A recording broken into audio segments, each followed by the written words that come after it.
The rain had been falling for 9 days straight, turning the streets into rivers of gray light. The city didn't have a name anymore.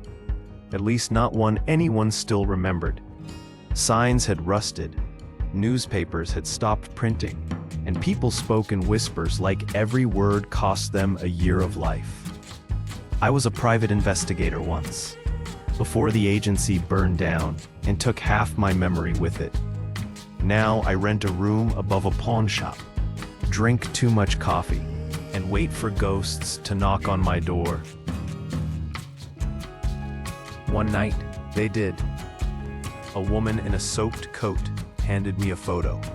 A child, maybe 10 years old, with no eyes. The sockets were dark, smudged like ink. She said the boy was missing, but there was no record of his birth, no school, no parents. Just a face people saw in their dreams. I told her to leave the picture and her name. She said she couldn't.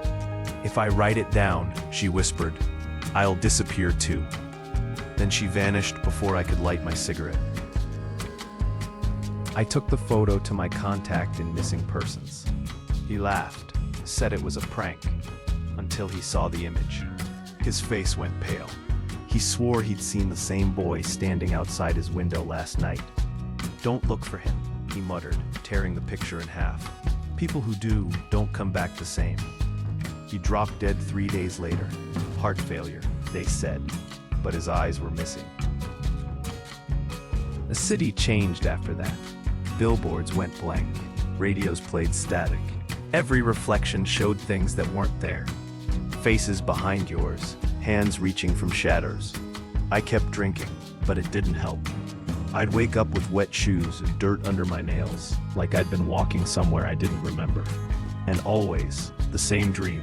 The boy, standing under the rain, whispering my name in a voice I'd never heard before.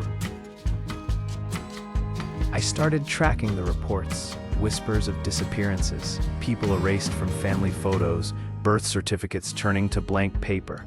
The deeper I went, the more I realized it wasn't just a case, it was a pattern.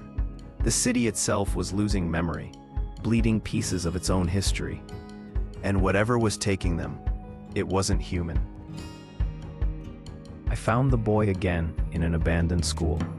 The walls were covered in mirrors, each reflecting a different version of me. Younger, older, broken. The boy stood in the center, motionless, rain dripping from the ceiling even though the roof was intact. You came back, he said. His voice sounded like all the people I'd ever lost. Then I saw what was in his hands, a badge with my name on it. He asked if I remembered the fire. I said yes, but that was a lie. He smiled, a hollow, knowing smile. You started it, he said. You burned everything to forget. My head spun. I saw flashes, the agency burning, my hand holding a match, the screams. I dropped to my knees. I was trying to stop it, I whispered. He shook his head. No, you were trying to erase it. I fired my gun. The bullet hit the mirror behind him. Dozens of me shattered into dust, each one whispering the same word, guilty. When I looked up, the boy was gone, but the rain outside had stopped. For the first time in years, I could hear the silence. It was heavier than any storm. I went back to my office, but it wasn't there.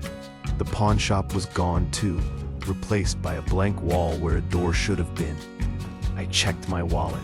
No ID, no name, no face on my license, just emptiness. I understood then. I'd been investigating my own disappearance all along. The boy wasn't missing. He was what was left of me.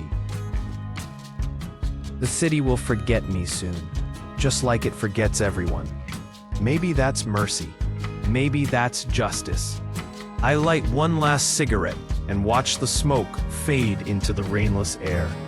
Somewhere, in a reflection that isn't mine, a child watches. The case is closed. The city sleeps. And I finally vanish, like a lie that's been told too many times.